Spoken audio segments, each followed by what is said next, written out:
Docteur Diabaté, bonsoir. Bonsoir. Merci d'être venu. Vous êtes spécialiste de la lutte antivectorielle, chef du département d'entomologie médicale et de parasitologie à l'IRSS, l'Institut de recherche en sciences de la santé. Vous pilotez également le projet Target Malaria. Au moment où nous parlons, quels sont les derniers chiffres sur l'épidémie de la dengue en termes de nombre de malades et en termes de létalité, notamment de mortalité? Alors, si vous le permettez, peut-être que je vais d'abord donner juste un tout petit peu, effectivement, ce que c'est que la dengue. Parce on va revenir, donner les chiffres d'abord. On va revenir tout à l'heure sur l'explication de la dengue. Okay. Est-ce que vous avez les chiffres? Si vous ne les avez pas, il n'y a pas de souci, comme les chiffres évoluent. Si voilà, exactement. Effectivement, les chiffres évoluent beaucoup. Alors, à la date d'aujourd'hui, effectivement, les chiffres que moi j'ai pu obtenir viennent effectivement de la région des Hauts-Bassins et qui montrent clairement, effectivement, que nous sommes à peu près à 13 000 cas. Plus de 13 000 cas de dengue, pratiquement. National, sur le plan national? Non. Rien qu'au niveau, en fait, des Hauts-Bassins. Au niveau des Hauts-Bassins, 13 000 cas. 13 000 cas. Bien plus que 13 000 cas même, probable. Mais les cas plus ou moins confirmés sont autour pratiquement de 5 000. Et on a à peu près 900 et quelques cas d'hospitalisation. Et puis bon, après, nous avons à peu près une centaine de décès. Une centaine de décès. Ah, oui. La dengue, c'est quoi? Alors, la dengue, il faut dire en fait que c'est une maladie virale à transmission vectorielle. Bien, je vais vous passer pratiquement en fait ce qu'on appelle le jargon scientifique parce que nous avons très peu de temps, donc je vais aller vraiment à l'essentiel. Qu'est-ce que ça veut dire en fait une maladie à transmission vectorielle virale? Globalement, ça veut dire en fait que l'agent qui est responsable de la manifestation de la maladie chez l'homme est un virus. Et ce virus en fait est transmis à l'homme par la piqûre infectante des moustiques du genre Aedes. Alors particulièrement lorsqu'on regarde... Pardon, entre parenthèses, ça veut dire qu'un homme ne peut pas transmettre la dengue à un autre homme? Non, directement comme ça, pratiquement, ça, ce sont des cas effectivement qui n'existent pas. Poursuivez. Voilà. Donc, c'est l'Aedes, je dis le genre Aedes, mais particulièrement lorsque vous regardez en Afrique, vous avez Aedes aegypti, effectivement, qui est responsable de la transmission de la maladie en Afrique. Mais lorsque vous allez dans d'autres contrées, telles qu'en Asie, pratiquement, en fait, l'Asie du Sud-Est, qui est, je dirais, le foyer classique même, effectivement, de la dengue. Et vous avez également le Moyen-Orient, le Proche-Orient, vous avez également une partie de l'Europe et vous avez une grande partie également de l'Amérique latine, pratiquement, où c'est Aedes albopicti, effectivement, qui transmet la maladie là-bas. Au moment où on parle, est-ce qu'il y a des foyers d'épidémie de dengue dans d'autres pays? Et lesquels et quels sont les niveaux de contamination et de mortalité? Alors, lorsqu'on regarde également les statistiques aujourd'hui, il faut dire en fait que les cas de dengue et les épidémies de dengue remontent à bien plus longtemps. Mais aujourd'hui, et en 2023, effectivement, nous avons quand même des épidémies qui sont très très prononcées. Et quand on regarde effectivement la carte du monde aujourd'hui, comme je vous le disais tantôt, en fait, la dengue se manifeste beaucoup plus en fait dans les régions tropicales et subtropicales.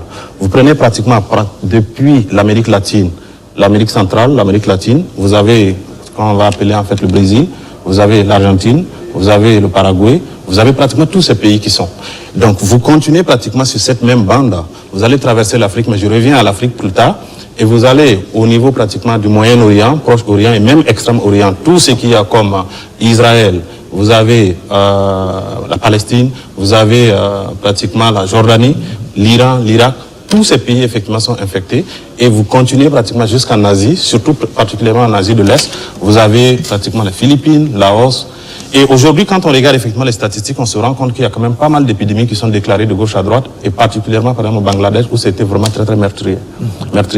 Et vous avez également l'Inde, le Pakistan, le Vietnam, le Laos.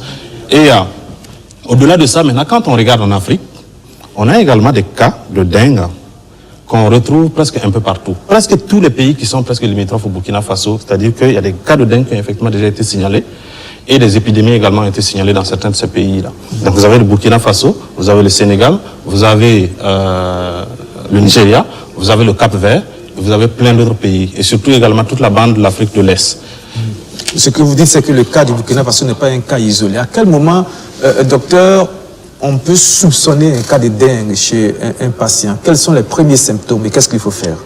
Alors, les symptômes de la dengue, malheureusement, il faut dire, en fait, se confondent un peu aux symptômes du paludisme. Et c'est ce qui, d'ailleurs, fait, en fait, que peut-être que ça, c'est une des raisons pour laquelle aussi, aujourd'hui, on est en train de se rendre compte, en fait, que de plus en plus, on a de la dengue.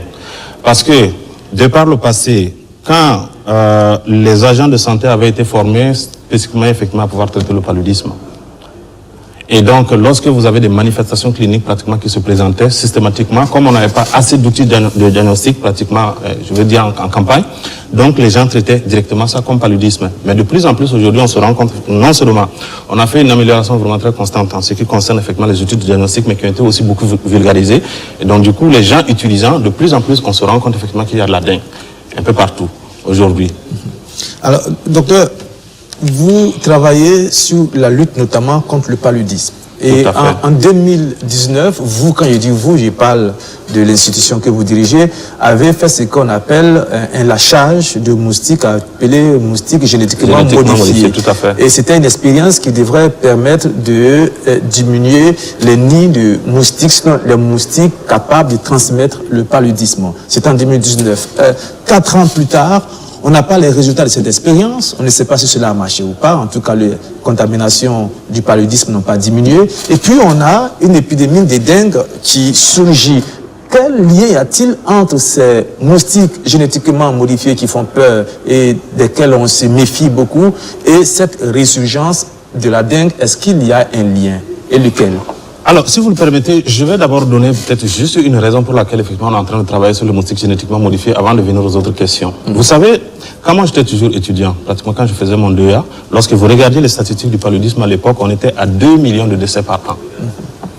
Aujourd'hui, quand vous regardez les statistiques, nous sommes à près de 500 000. Ce qui veut dire que nous avons fait d'énormes progrès. Et ces progrès ont été réalisés grâce, effectivement, à la recherche. Un certain nombre d'outils que nous avons à notre disposition aujourd'hui, y compris donc les moustiquaires imprégnés d'insecticides ou même que ce soit la pulvération intradomiciliaire, ont été de beaucoup pour effectivement cette réduction extrêmement importante que nous avons. Donc déjà, pour ça, il faut effectivement saluer la recherche. Mais on est arrivé à un point aujourd'hui où on s'est rendu compte, en fait, que le plateau, de pouvoir baisser effectivement le paludisme est en train de stagner. C'est-à-dire qu'on n'arrive plus du tout à aller en deçà d'un certain seuil. Pour la bonne et simple raison, effectivement, que les outils conventionnels que nous avons à notre disposition aujourd'hui ont atteint leur limite fondamentale protectrice. C'est-à-dire, on a beau faire, c'est même pas une question d'argent.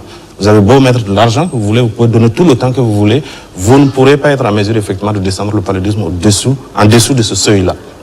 Et donc, toute la communauté scientifique internationale aujourd'hui reconnaît qu'il est extrêmement important de venir avec des outils autres pour compléter ce qui existe aujourd'hui. Autrement dit, on ne parviendra jamais à pouvoir éliminer le paludisme. Et c'est la raison pour laquelle, justement, on s'est mis sur ça. Et quand vous regardez, effectivement, le plateau technique de l'IRSS sur lequel nous travaillons, il n'y a pas que les moustiques génétiquement modifiés. Il y a bien d'autres aspects sur lesquels, effectivement, on est en train de travailler pour compléter, y compris le vaccin et autres. Mais j'en viens aux moustiques génétiquement modifiés. Alors, tout outil, quel qu'il soit, que ce soit le vaccin, que ce soit le médicament, que ce soit le moustiquaire imprégné d'insecticides que vous avez aujourd'hui, c'est-à-dire que les résultats ne sont communiqués à la population généralement que lorsqu'on est à la fin de l'étude.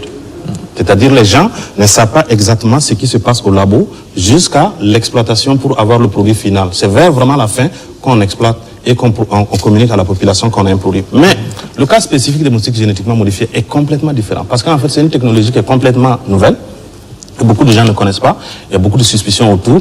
Donc nous nous sommes dit, comme ça s'expérimente dans le pays, au lieu d'attendre vraiment le produit final, nous allons aller pas à pas, avoir cette communication vraiment très rapprochée avec la communauté pour avoir la licence sociale pour pouvoir opérer. Et cela, d'ailleurs, dans un premier temps, se fait d'abord en toute connaissance effectivement de l'État, puisqu'on a un organe suprême pratiquement qui est l'ANB, l'Agence nationale de biosécurité, effectivement qui réglemente le travail que nous sommes en train de faire. Donc, pour tout dire, Target Malaria, avec les moustiques génétiquement modifiés, travaille spécifiquement sur le paludisme, pas sur la dengue. Donc déjà, ça c'est un premier élément qui est extrêmement important et il faut faire la différence. Et donc vouloir incriminer effectivement les moustiques qui ont été lâchés dans le cadre du Target Malaria comme responsable effectivement de la dengue, je pense en fait qu'il y a une méconnaissance vraiment totale du sujet ici. Parce que ces deux moustiques qui sont complètement différents, leur biologie est différente, leur comportement de reproduction complètement différent, même leur mode de piqûre effectivement différent. Parce qu'il y a un des moustiques qui pique beaucoup plus dans la journée, comme vous le voyez, il le disait ici effectivement lors de la pulvérisation, il y a certains moustiques, les moustiques qui transmettent le palu, effectivement, qui piquent beaucoup plus la nuit. La question fondamentale que les Burkinabés se posent, justement, est-ce que ces moustiques génétiquement modifiés ne sont pas aujourd'hui capables de transmettre la dengue à l'homme? C'est ça la question fondamentale. C'est ce qui fait peur et c'est ce qui alimente, vous le savez, toutes les théories du complot qui peuvent être peut-être vraies. Vous allez nous expliquer maintenant. Oui, il n'y a absolument aucun fondement pratiquement qui peut soutenir ça. C'est-à-dire, comme je le dis, vous avez un certain nombre de moustiques. D'ailleurs, en fait, quand vous prenez les moustiques, d'abord, rien qu'ici en Afrique, vous avez à peu près 800 espèces de moustiques. Juste pour vous donner une idée. Dans le monde, nous avons à peu près 3000 et quelques espèces de moustiques. Mais quand vous prenez tous les moustiques avec toutes les différentes espèces de moustiques ici aujourd'hui au Burkina, est-ce que tous ces moustiques-là transmettent le palu? Non. Vous avez juste une certaine catégorie effectivement qui transmet, mais d'autres ne transmettent pas du tout le paludisme. Et la transmission effectivement d'une maladie à un homme pratiquement à pouvoir développer, parce qu'en fait il y a plusieurs facteurs. Quand vous voyez tous ces agents, que ce soit le plasmodium ou même que ce soit le virus, c'est-à-dire qu'il y a 3 facteurs. À la fois il y a l'homme, il y a le moustique et puis il y a l'environnement. Donc, et le parasite aussi ou le virus. Ce que vous nous dites, c'est que les moustiques génétiquement modifiés qui ont été lâchés en 2019 ne sont aucunement responsables de cette épidémie de dengue. Ça, c'est l'assurance que vous donnez. Absolument.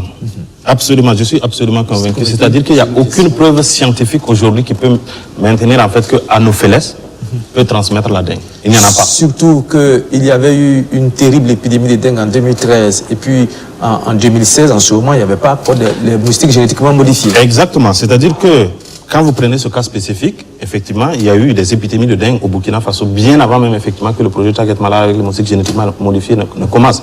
Et vous allez même au-delà du Burkina Faso, vous avez plein d'autres pays pratiquement où nous assistons effectivement à des épidémies de dengue aujourd'hui, mais qui n'ont jamais eu affaire effectivement aux moustiques génétiquement modifiés. Vous avez une question? Oui, j'ai une question. Dans une situation normale, je serais d'accord effectivement que la dengue a commencé depuis longtemps, d'abord en Asie du Sud-Est, en Amérique latine, notamment beaucoup plus au Brésil et en Argentine avant d'arriver là, et que donc on ne peut pas s'imaginer que l'apparition aujourd'hui de la dengue ici soit liée à ces moustiques génétiquement modifiés. Tout à fait. On sait aussi que c'est pas le transport des éléments tels que les pneus usagés. Vous le savez, c'est le transport, par exemple, essentiellement des pneus usagés qui favorise effectivement le transfert, qui a favorisé le transfert de ces moustiques à Aedes ici, surtout la gypsy. Maintenant, quel contrôle en tant que chercheur vous avez sur l'impact des modifications génétiques que vous portez effectivement sur l'anophèle, pour les moustiques qui transmettent, pour être simple, pour les moustiques qui transmettent effectivement le palu, sur le virus, parce qu'il y a 3 éléments essentiels ici. Il y a le virus qui a ses gènes, n'est-ce pas? Et vous avez effectivement le moustique que vous modifiez, et vous modifiez effectivement ses gènes. Et il y a l'environnement. Quelle est la maîtrise ou la précision que vous pouvez donner que, surtout que vous avez commencé il n'y a pas longtemps, qu'il n'y a pas d'impact qui permette non seulement une modification au niveau du virus. Exact. Il va vous répondre. Oui, alors il faut dire en fait que la modification génétique que nous avons aujourd'hui, en fait, c'est avec des outils moléculaires qui sont extrêmement précis. C'est-à-dire qu'on peut cibler une région vraiment bien précise, effectivement, du génome du moustique et opérer la modification. Et une fois en fait que la modification est faite et que vous avez un moustique génétiquement modifié, ce que vous faites également, vous les testez. C'est-à-dire avant même pratiquement que les moustiques n'arrivent en Afrique même déjà, parce que lorsque vous regardez tout le circuit de développement de ce que nous faisons au niveau de Target Malaria, c'est-à-dire que la modification est faite, mais ces moustiques sont testés à la fois par rapport à un certain nombre de maladies, juste pour nous assurer effectivement que ces moustiques n'ont absolument aucun pouvoir de pouvoir transmettre en fait certaines de ces maladies, ou même, peut-être même le paludisme qui est déjà transmis par ces moustiques, que par le fait de la modification, que ça peut augmenter leur capacité ou compétences vectorielles. Donc, c'est à la suite de ça, justement, que tous ces éléments-là sont reversés, effectivement, dans le dossier, transmis à l'Agence nationale de biosécurité qui fait l'évaluation des risques liés, effectivement, à l'exécution de ce projet.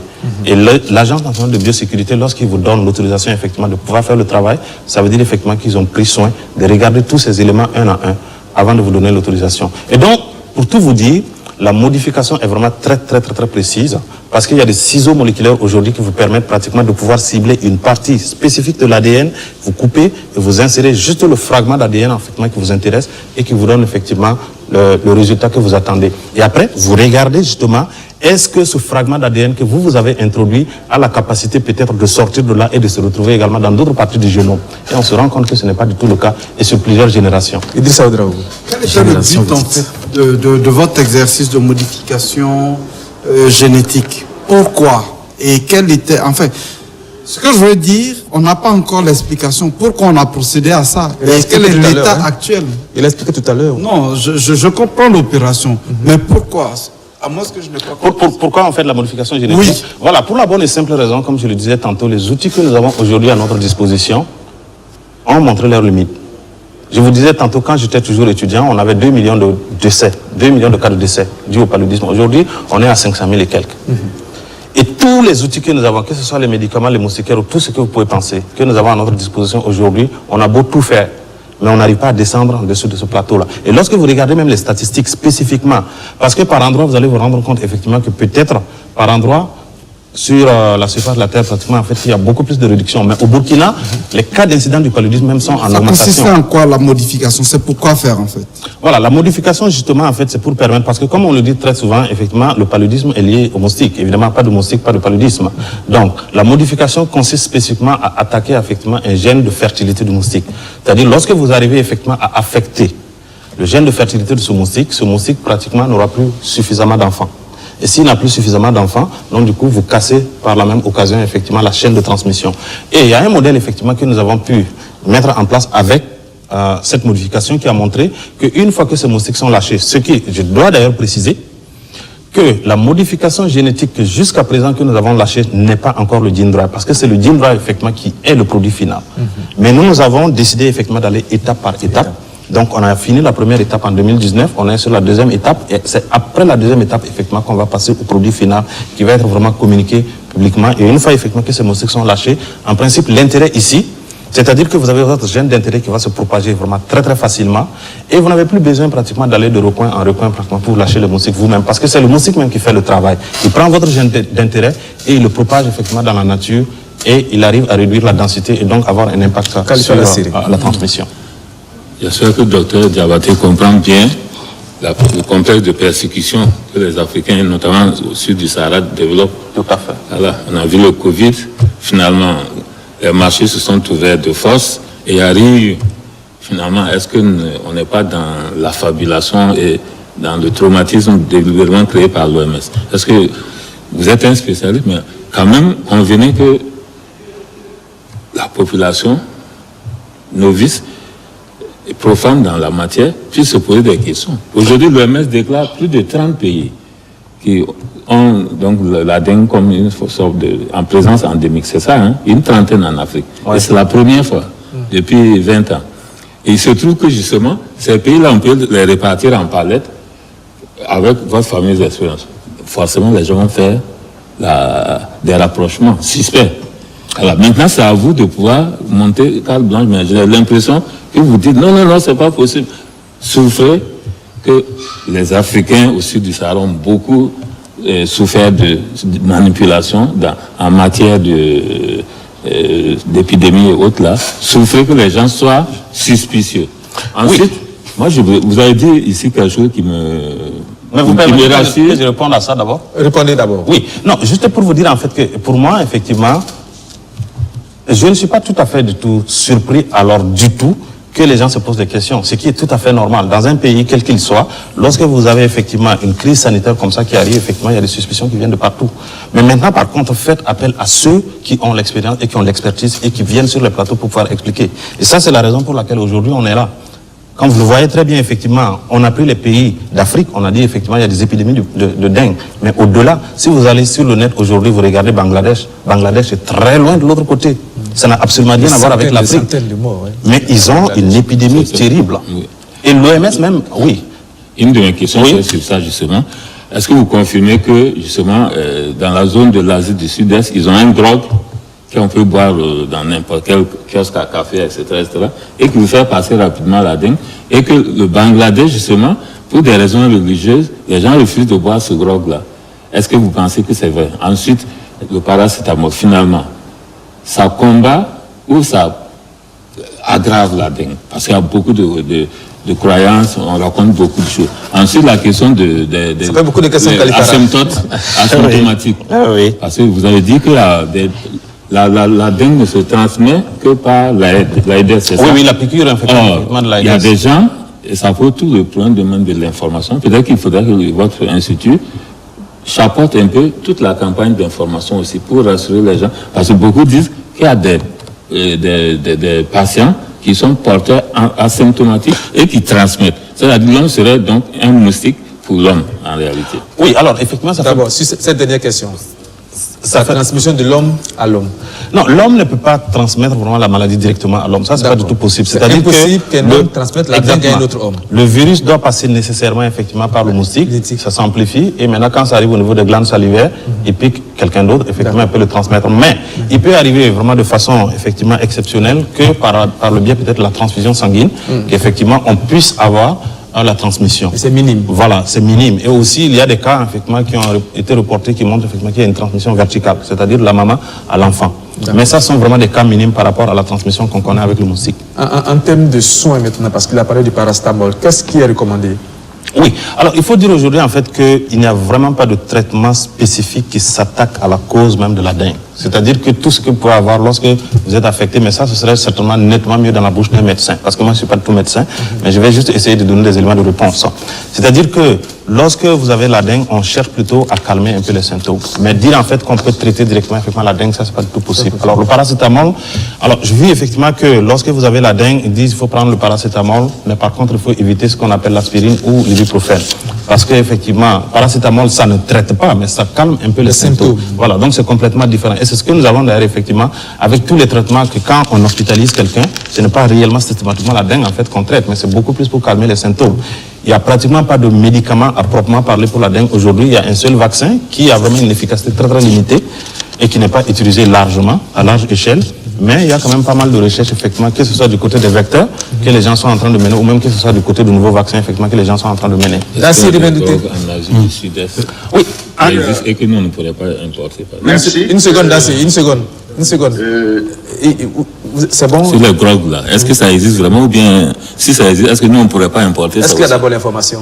Oui, alors, déjà, moi, je dirais en fait que lorsque vous avez une maladie, ça a été exactement la même chose avec Covid, c'est-à-dire que vous avez de la pharmacopée, pratiquement, où il y a beaucoup, effectivement, de plantes et autres, effectivement, que les gens disent peuvent soigner. Moi, je n'en disconviens pas, je ne les ai pas testés, donc je ne sais pas exactement de quoi ces plantes-là, effectivement, sont capables.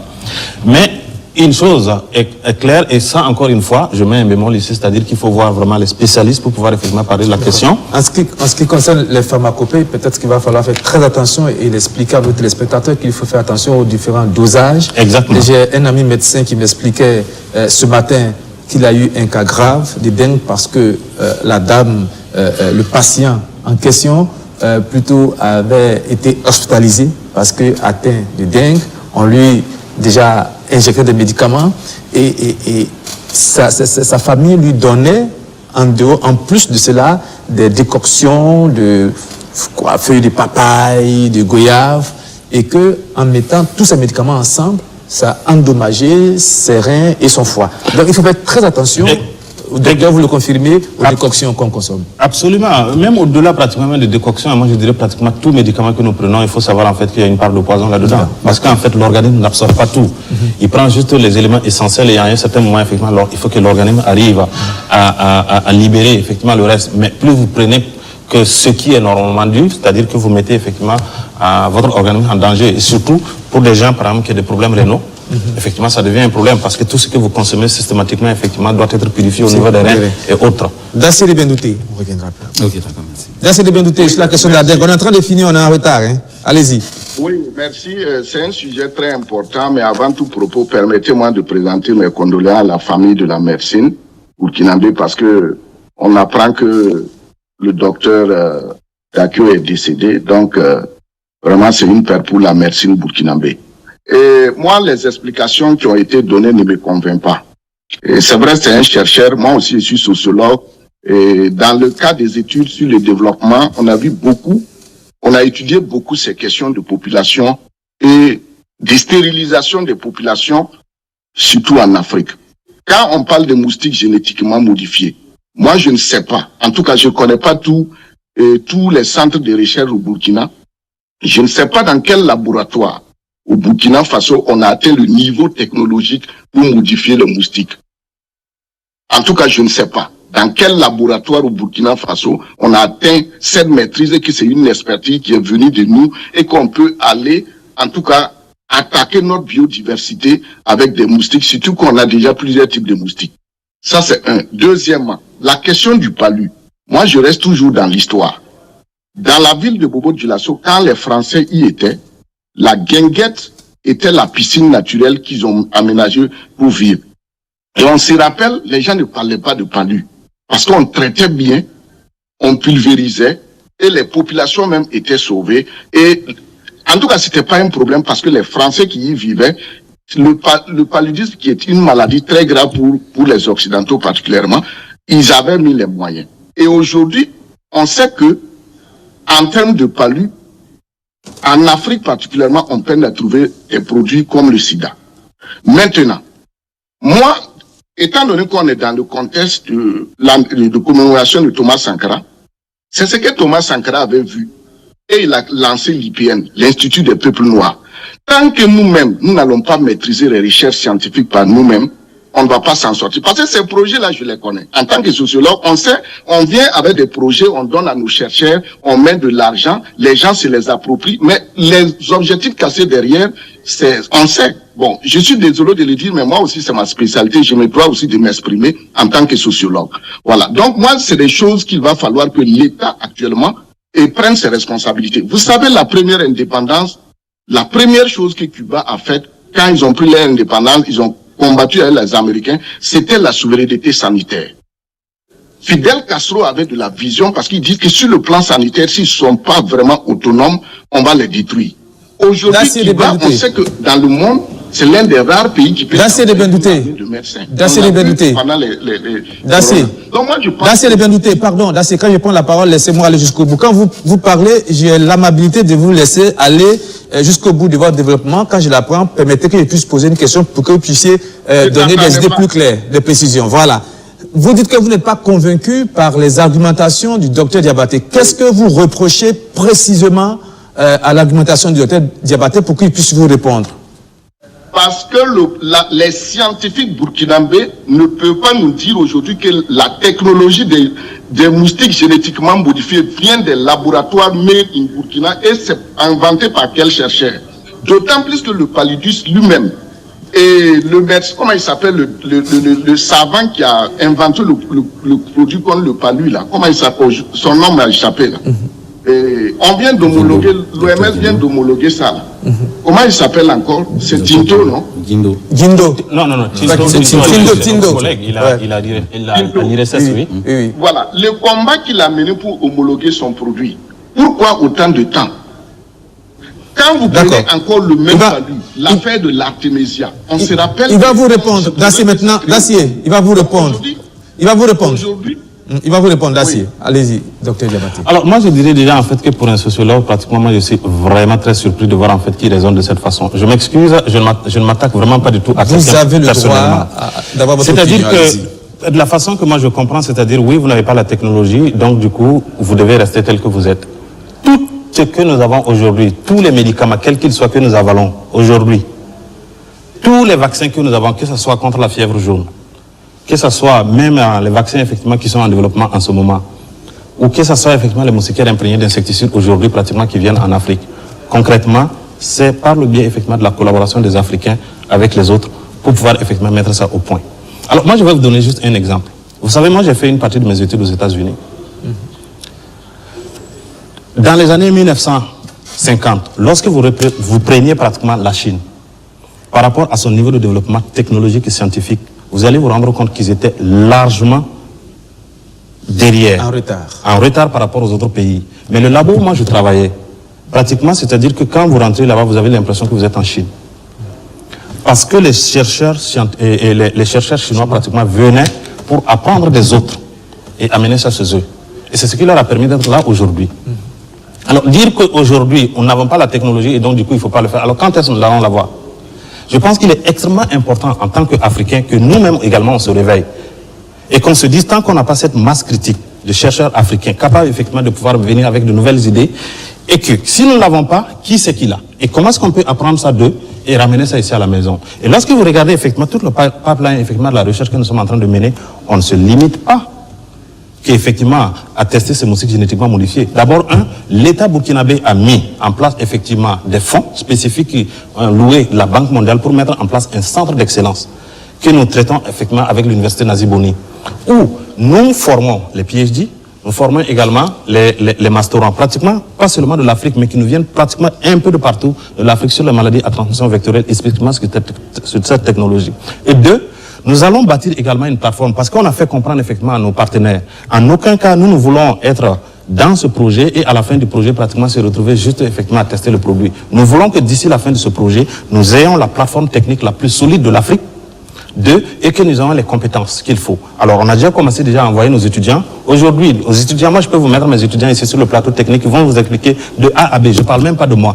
Tous les étudiants qui ont été envoyés, qui peuvent vous expliquer de A à B comment est-ce que la modification est faite. Tout ce qu'on attend maintenant, ce sont les matériels, effectivement, qui doivent arriver. Le labo est en train d'être construit, et moi, je vous invite pratiquement dans 2 ans. Venez, vous allez voir ce que nous sommes en train de faire, et vous allez être fiers de nous. D'accord. Dacier Debenouté, vous êtes convaincu maintenant? Je peux répondre. C'est pas un débat entre vous deux, hein? J'ai une question. Oui, mais je veux Allez-y, 30 secondes, allez-y.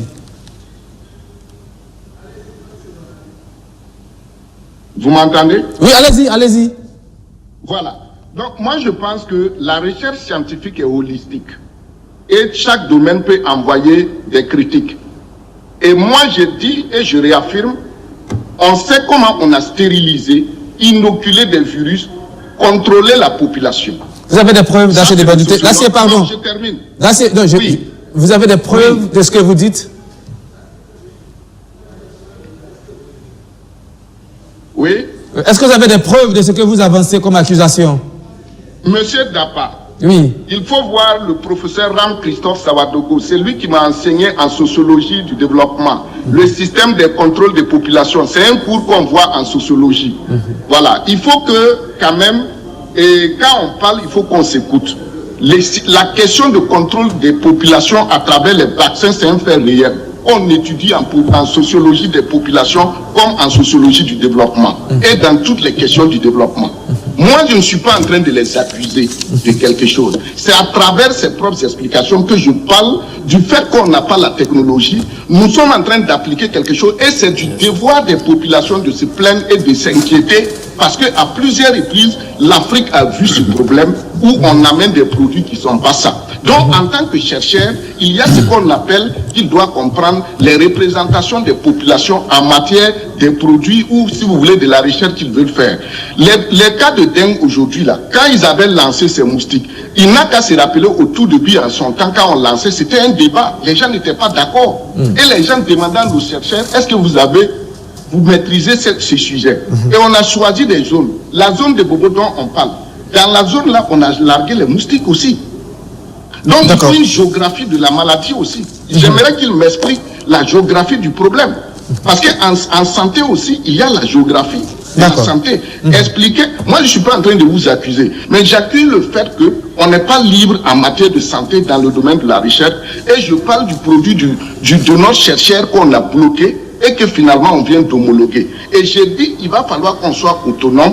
Et quand vous parlez, par exemple, des médicaments traditionnels, il va falloir que dans la recherche scientifique, on inclue aussi la médecine. Je voudrais vous rassurer, Dacier Debenouté, je voudrais vous rassurer qu'on ne vous empêche pas d'avoir votre opinion, mais nous sommes sur une chaîne de télévision assez sérieuse. C'est pour cela, lorsqu'on avance des phrases assez affirmative qu'il y a eu des mouvements de stérilisation des peuples africains, il faut en apporter la preuve. C'est vous qui avez fait des études en sociologie du développement, je n'en ai pas fait, nos téléspectateurs n'en ont pas fait. Donc il faut donner des réponses assez précises et assez claires pour que tous nos téléspectateurs puissent comprendre, pour ne pas qu'il y ait de confusion et pour ne pas être des vecteurs de la théorie du complot. Je tiens à cela et je voudrais qu'on soit sur la même longueur d'onde.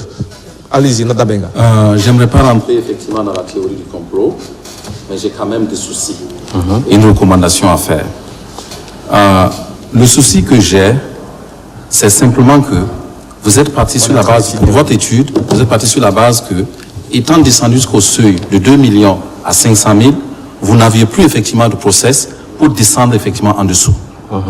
Alors que si vous regardez effectivement ce qui s'est passé en Europe et en Amérique, surtout en Amérique du Nord, ils connaissaient aussi le palu.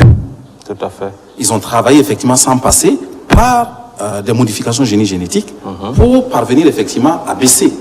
Pourquoi tout simplement est-ce que vous avez jeté un coup d'œil sur l'itinéraire? Ça c'est d'abord la question. Secondo, je voulais dire, pour aller dans l'esprit de ce qu'il dit, mais sans entrer dans la complotite, est-ce que nous sommes représentés dans la commission bioéthique qui analyse après? Nous sommes représentés? Tout à fait. Je peux répondre? Allez-y, répondez. Alors, la première question, ça portait sur quoi? Encore, si vous pouvez me rappeler. Est-ce que vous avez tiré les leçons, vous avez appris les leçons de l'Amérique du Nord et de l'Europe sur comment ils sont revenus effectivement? Il répond. Oui, regardez pratiquement en fait la panoplie de moustiques effectivement qui transmettent. C'est-à-dire que lorsque vous regardez les espèces de moustiques qui transmettent le paludisme spécifiquement, vous allez vous rendre compte que l'espèce spécifique majeure de transmission du paludisme en Afrique ne se trouve nulle part ailleurs. Si ce n'est pas en Afrique. C'est-à-dire que vous avez plusieurs espèces, mais les espèces qui transmettent le palu ou qui ont transmis le palu de par le passé en Europe sont complètement différentes des espèces que nous avons aujourd'hui, que nous avons en Afrique. Ces espèces que nous avons en Afrique pratiquement ont une plasticité génétique qui leur permet pratiquement de pouvoir s'adapter aux conditions changeantes. Et donc, ils sont les meilleurs vecteurs par rapport à tout ce que l'Europe a connu. Donc ça, c'est déjà quelque chose qui est extrêmement important. 2. En Europe, les gens ont utilisé effectivement l'assainissement, mais ils ont utilisé énormément effectivement la pulvération intradomiciliaire avec le DDT. Et aujourd'hui, pratiquement, vous prenez pratiquement toute la panoplie d'insecticides que nous avons, que vous mettez sur les moustiquaires ou bien que vous mettez dans les maisons, sur les murs, vous allez vous rendre compte effectivement que les moustiques sont devenus systématiquement résistants à presque à tous ces insecticides-là. Et ce n'est pas un seul mécanisme de résistance. Vous avez des multi-mécanismes de résistance effectivement que les moustiques ont développés. Et donc du coup, je peux vous dire, vous prenez par exemple une moustiquaire nouvelle aujourd'hui, vous l'enlevez, vous vous accrochez et vous allez voir les moustiques se poser dessus. S'ils ont un passage, ils vont venir vous piquer, puis ils vont continuer. Donc pour vous dire effectivement que ce sont des outils effectivement qui existent, on n'a pas dit de ne pas les utiliser, mais on connaît tous la limite. Montrer la limite. Voilà, on connaît réellement la commission bioéthique. Alors pour la commission bioéthique, comme je vous le dis, l'ANB qui est l'agence national de biosécurité est l'organe suprême ici au Burkina Faso pratiquement effectivement qui regarde d'abord les questions de sécurité, biosécurité effectivement avant de donner l'autorisation. Et une fois qu'on vous donne l'autorisation et que vous menez le travail sur le terrain, l'agence va suivre. L'agence va systématiquement inspecter votre labo et de façon inopinée. Et au-delà de ça, là où vous travaillez sur le terrain également, l'agence va sur le terrain faire des prélèvements. Et l'agence a un laboratoire spécial, justement pour pouvoir suivre effectivement ces moustiques, mais également discuter avec les communautés sur place. Est-ce que le travail qui est en train de se faire, vous êtes au courant? Je ne vous interromps pas. Avec l'autorisation de M. Dapa, je voulais savoir, est-ce que vous pensez qu'il y a de l'adaptation génétique? Non, une évolution. On va répondre à cette question une prochaine fois parce qu'on va pas. Voilà, on est en retard. Idrissa Ouedraogo, rapidement, on termine avec cela. On a dépassé le temps. Il y a comme une légitime suspicion du fait de l'histoire, ainsi de suite. Ce qu'on a, c'est le droit des peuples à regarder ce qui s'y passe. Parce que justement, il y a comme une accointance entre l'idéologie et la science, impliqués souvent dans l'extermination des peuples. Donc je trouve que c'est non seulement de la veille citoyenne, d'une légitime suspicion. Maintenant, il apparaît dans vos propositions, dans vos propos, par exemple, que au-delà du scientifique, il y a quand même le patriote aussi qui est sur lequel on peut compter pour défendre les intérêts. Mais ça ne m'empêche pas de poser la question. Ce qu'on redoute de Big Pharma, qui est ressorti à travers la Covid et plein d'autres affaires à travers le monde, est-ce que l'opération que vous pilotez ici n'est pas sous l'influence de Big Pharma? Et pour compléter sa réponse, on parle aussi de ceux qui financent vos recherches, notamment Bill et Melinda Gates, qui soulèvent tellement d'imagination. Si ces deux aspects-là, vous répondez et puis on termine. Oui, mais ok, très bien. D'abord, il faut dire effectivement que le moustique génétiquement que nous sommes en train de développer, il a été clairement stipulé effectivement dans le truc que c'est un produit, une fois que nous l'avons, il est complètement libéré de tout droit. C'est-à-dire tout pays africain, quel qu'il soit, une fois que la technologie est prête, n'a pas un franc à payer à qui que ce soit pour pouvoir prendre cette technologie et puis l'utiliser. Tant que vous avez les moyens effectivement de l'implémenter, vous ne payez de droit à personne. D'accord. Donc le côté Big Pharma, ça c'est réglé. Et le côté financement? Voilà, le côté financement, effectivement. D'abord, comme je vous le disais, effectivement, la Fondation Bill & Melinda Gates met suffisamment d'argent là-dedans, effectivement, pour que ça puisse être développé. Mais je peux vous dire, aujourd'hui, tout ce que vous avez comme vaccin, pratiquement, effectivement, que les gens sont en train de développer de gauche à droite, Bill & Melinda Gates, effectivement, investit énormément là-dedans. Les moustiquaires imprégnés d'insecticides, effectivement, que les gens utilisent, Bill & Melinda Gates finance, effectivement. Les médicaments même, effectivement, que nous avalons, Bill & Melinda Gates également finance là-dedans. Maintenant, qu'on pense peut-être, effectivement, qu'il y a un agenda caché derrière, ça c'est clairement libre à ceux qui veulent effectivement le penser. Mais vous êtes un chercheur. Mais au-delà de ça, si vous permettez, vraiment, il y a un dernier commentaire que moi je vais faire vraiment très rapidement. Allez-y, on est en train de finir, on est déjà en retard. Aujourd'hui, je vais vous dire effectivement D'abord, les gens ne connaissent pas mon parcours, mais je vais le dire ici vraiment très très brièvement. Pratiquement, moi, de l'école primaire jusqu'à l'université, quand j'ai fini, j'ai été payé par l'argent du contribuable burkinabé. C'est-à-dire que mes parents n'avaient pas les moyens nécessaires de pouvoir me payer la bourse. C'est l'argent du contribuable, effectivement, qui m'a payé. Et après, moi, je suis allé aux États-Unis. Et quand j'ai fini mes études aux États-Unis, mon superviseur m'a demandé de rester. Et je lui ai dit non. Je suis venu pour apprendre et je vais ramener ça à mon pays. Je me sens beaucoup plus utile pour mon pays plutôt que de rester là-bas. J'étais avec toute ma famille et je travaillais dans un des meilleurs instituts qui est le FNI et qui est le NIH, National Institute of Health. Je pouvais rester là-bas avec ma famille. Mais j'ai refusé. J'ai dit je rentre parce que je sens effectivement que je peux être beaucoup plus rentable à mon pays que tout autre. Au-delà de ça, très très rapidement, regardez pratiquement l'ossature même de l'économie de l'Afrique aujourd'hui. Vous allez vous rendre compte aujourd'hui que pratiquement tous les pays africains, systématiquement, nous sommes presque à 80% de notre population qui est en train de travailler la terre pour nourrir la population. Et ça veut dire quoi? 80% globalement, pour nourrir, ça veut dire en fait que c'est l'intelligence collective de l'entité noire de 80% qui est dédiée à la terre. Et ça ne réserve pratiquement que 20% de notre intelligence collective pour pouvoir travailler sur autre chose. Et aucun pays ne peut se développer avec ça. Vous prenez les États-Unis, vous prenez l'Europe, vous prenez la Chine, aujourd'hui, c'est l'inverse. Vous allez vous rendre compte que c'est peut-être 10 ou 15% seulement de leur communauté, effectivement, qui travaille la terre et qui nourrit tous les autres. Vous êtes en train de nous parler de l'importance de la recherche. Absolument. Et les 10 et 15% pratiquement nourrit tout le reste. Et ça veut dire en fait que vous avez 90% de leur intelligence collective qui travaille sur autre chose.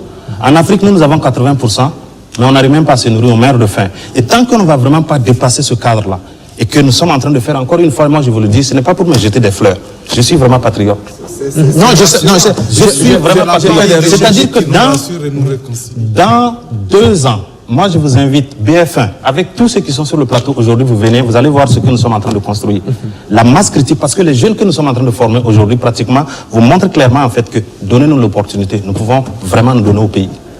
Et c'est ce que nous sommes en train de faire. D'accord, merci. Docteur Diabaté, on vous connaît un peu, on a travaillé un peu quand même sur votre parcours, et vous avez un parcours très brillant, et vous continuez même, vous avez déjà remporté des prix, et vous continuez encore de remporter des prix dans le cadre de la médecine, vous en avez remporté un dernièrement, je crois. Tout à fait. Vous donner une précision là-dessus pour que nos téléspectateurs puissent comprendre aussi. Voilà, c'est le Falling Walls, effectivement, qui est une fondation allemande, pratiquement, effectivement, qui pratiquement fait la promotion, effectivement, de la recherche, la technologie et l'innovation. Et globalement, en fait, ça permet effectivement de pouvoir connecter les différentes entités et acteurs de ce monde, c'est-à-dire que ce soit dans le monde de la recherche ou des businessmen également, pour permettre, pour avoir vraiment le maximum d'impact effectivement sur notre société. Et tous les chercheurs effectivement qui ont des idées avant-gardistes, pratiquement qui peuvent faire reculer les murs de l'ignorance, lorsque vous avez effectivement des travaux qui sont vraiment saillants, ben on vous sélectionne. Et c'est une compétition qui est ouverte pratiquement à toutes les nationalités. Vous avez plus de 1000 candidats effectivement qui déposent. Et dans ces 1000 candidats, pratiquement, moi, je suis sorti premier de ma catégorie. Bravo, bravo. Et vous êtes un Burkinabé, c'est important de le dire. Et j'ai vu votre cri de cœur parce que on vous a accusé tout au long de ces dernières semaines d'être à la base de ceux qui ont lâché les moustiques génétiquement modifiés. On a même dit que le prix que vous avez eu est la récompense que vous avez eu parce que vous avez lâché les moustiques génétiquement modifiés. C'est vrai que c'est un crève-cœur, ça fait mal, mais vous avez décidé de venir et les théories du complot vont jamais cesser, mais il y a toujours les résultats du travail qui font la différence. Et c'est dommage que dans nos pays, au lieu d'élever ces personnes-là qui sont devenues des héros dans leur domaine, on tend à les abaisser, à les accuser. Mais je crois que c'est pour cela que nous nous avons fait venir aujourd'hui, pour montrer aux Burkinabés que vous êtes un pur produit du Burkina Faso et que vous êtes là pour travailler pour les Burkinabés et que vos recherches portent des résultats. Bravo et continuez de travailler. De toutes les manières, les résultats vont faire mentir tous vos détracteurs. Je comprends votre situation, mais c'est comme cela que le monde fonctionne. Vous savez, il y a toujours des personnes. On est trop réfractaires à la recherche en Afrique. On se méfie de tout. Et pourtant, ailleurs, on a fait des recherches, on a fait des expériences avant de nous envoyer les médicaments. Et là, on les prend facilement. On finit là-dessus. Merci d'être venu, docteur Diabaté. On a dépassé le temps largement mais à cause de vous, mais c'était important qu'on puisse faire cette émission avec vous. Merci d'être venu. Je pense que les choses sont assez claires pour tout le monde. Nous viendrons, l'équipe de BFM, vous savez que nous sommes la chaîne des grands événements, on viendra dans vos laboratoires, on viendra faire ce reportage et montrer ces jeunes Burkinabés qui se sont lancés dans la recherche et qui font un travail formidable. Et on le montrera aux Burkinabés qui nous regardent. Merci Khalifa Rassiri. Merci Idrissa Ouedraogo, Nada Benga. Merci aussi à Dacier de Bendouté. Merci depuis les États-Unis dans le Nebraska. Merci. Même, il fait toujours froid? Oui, en tout cas, il fait toujours froid et le froid commence à venir. D'accord. Tout a changé. Merci aussi à toute l'équipe de réalisation, Dieudonné Monto, Philippe Zongo, Jonas Sawadogo, Ahmed Dambélé, Asmao Maïga pour le maquillage, Mokta Tenta, Sylvie Zoum Moré, et puis Adèle Semporé. Merci à tout le monde. Merci aussi à vous, chers téléspectateurs, d'être restés jusqu'à cette heure. C'est-à-dire, moi, je vous donne rendez-vous les prochains jours pour d'autres aventures, des débats et d'actualité. Bonsoir.